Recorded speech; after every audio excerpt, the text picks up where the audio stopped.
Good morning, afternoon, evening, as the case may be in your part of the world. For those of you who don't know me, I'm ZenArcher, and this is just a real quick video. A couple of tips for you. I'm going to give you some camera tips, a couple of ideas. I've been recently in a conversation with some friends about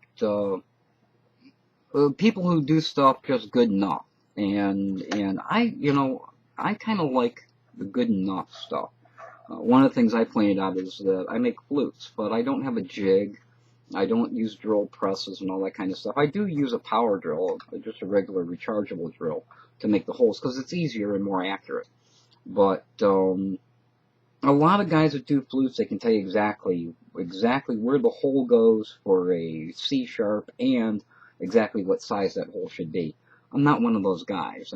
I try and I fail and I try and I fail, and each time is not really a failure, but it's a learning experience about what won't work. And then eventually I get to the point where I put the hole in, I make a small adjustment, and I get a C sharp, let's say.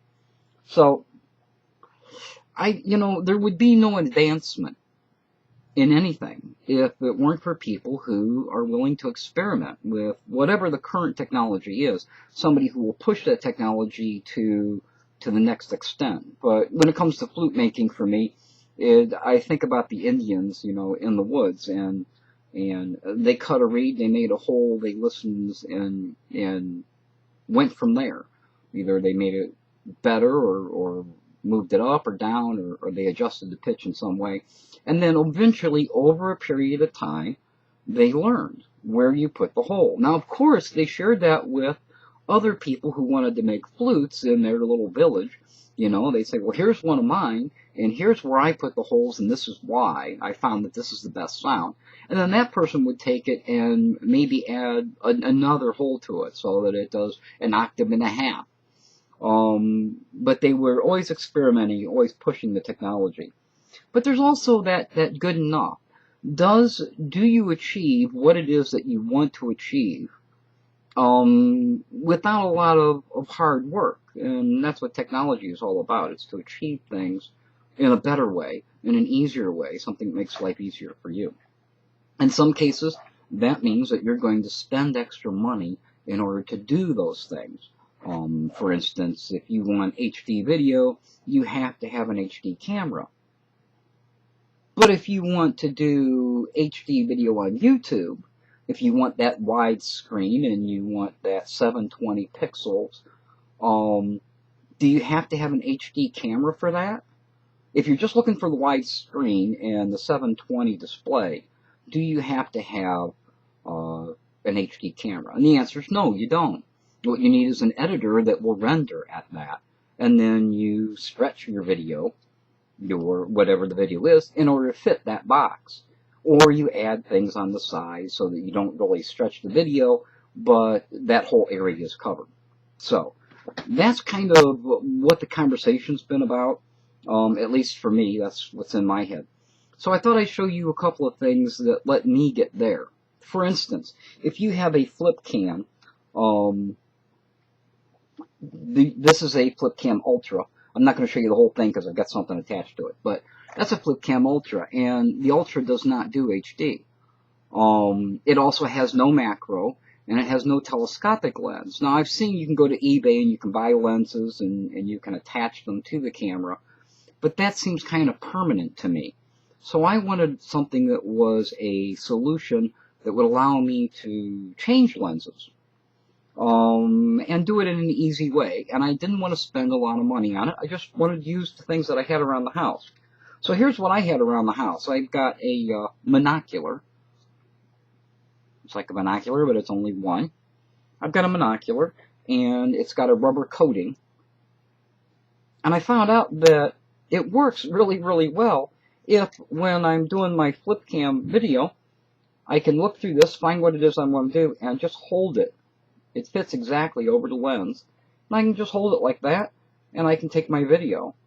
And I've got a telescopic video, so if I'm taking pictures of birds or something like that I can't get close to, I can still do it just by holding this little monocular in front of it.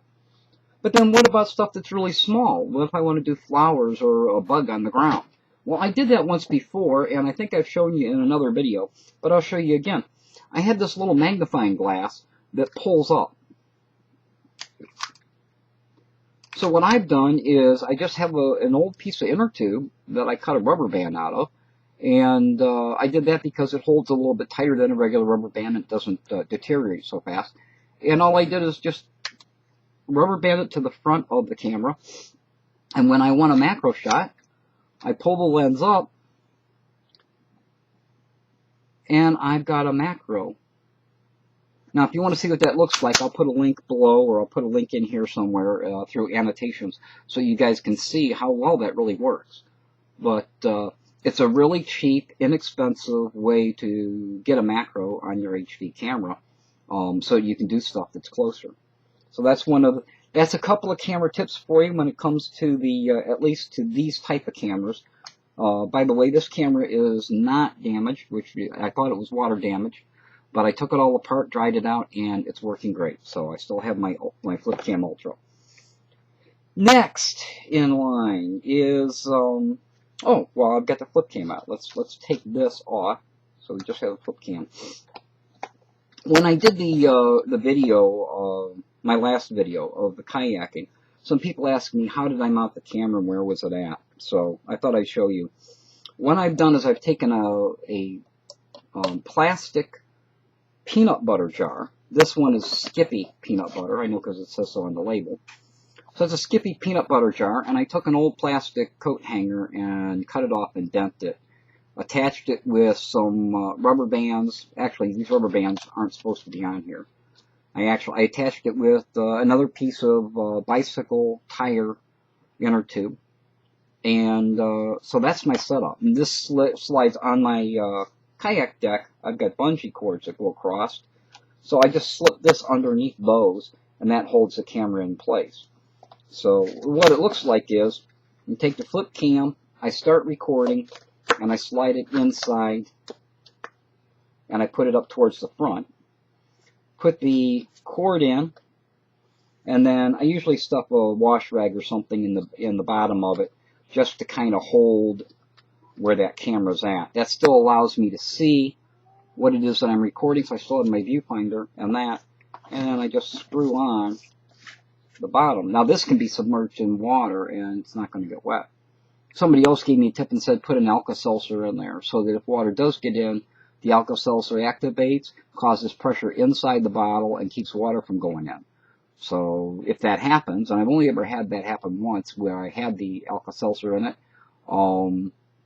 I just took it out, let everything dry out, and just brushed the Alka-Seltzer off with a rag. So that's the way that the last video, that's the way that the camera was mounted. That was just bungee corded on the front of the kayak, right on the deck. So all that video was taken like that. But also, while we're talking about waterproofing a camera, my favorite thing are these peanut butter jars. This one I've got a piece of again, bicycle inner tube that helps keep it from slipping. This is just what do they call this, boo? Velcro. This is just a Velcro strap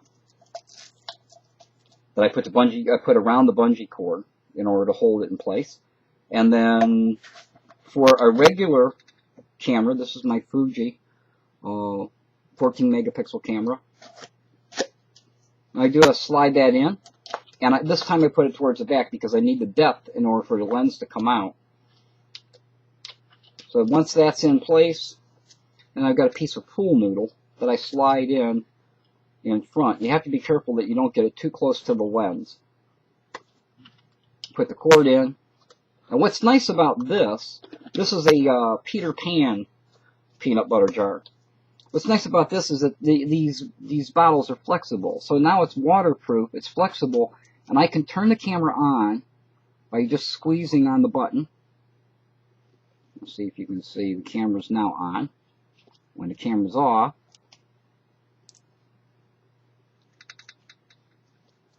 you actually have to hit the button to do it. When the camera's off, it looks like that. So there, we'll turn the camera on.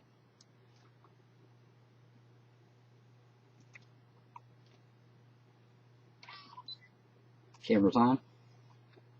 So I still have the viewfinder in the back. I can see what's going on. And also I can hit the record button just by squeezing. So then this goes underneath my my bungee cord. But you could hold it in your hand just as well. It's waterproof, probably more than 10 feet. And you can take your video underwater, outside the water, in the rain, whatever you want to do. And the surprising thing is it comes out pretty clear. So that's what it looks like. And that's all it is. That's all I'm doing in order to keep my cameras dry and also be able to take video. So there's a couple tips for you. If you need waterproof cases, if you need a telescopic lens, or you need a macro lens for your flip cam, that's the way you do it. And this is all stuff that's just laying around the house. So get to eating peanut butter so you too can mount that on the front of your car, but mount it tight because that wind will cut up. But yeah, so you can do video in the rain or in the water or wherever you want to do it. To those of you who came over Friday night for the Zen Live chat and I wasn't there, my apologies. I was taking care of some family business and was not at home. I had forgotten that it was Friday night, and so as a result, I didn't show up. And if you guys did, my sincere apologies to you for that. I will set my alarm or something so that that doesn't happen again. So until next time, as always, this is Zen. Just a couple little household tips for you and your camera. Until next time, as always, you be well. Don't forget to like the video if you did like it, if you got something from it, and I'll see you again soon.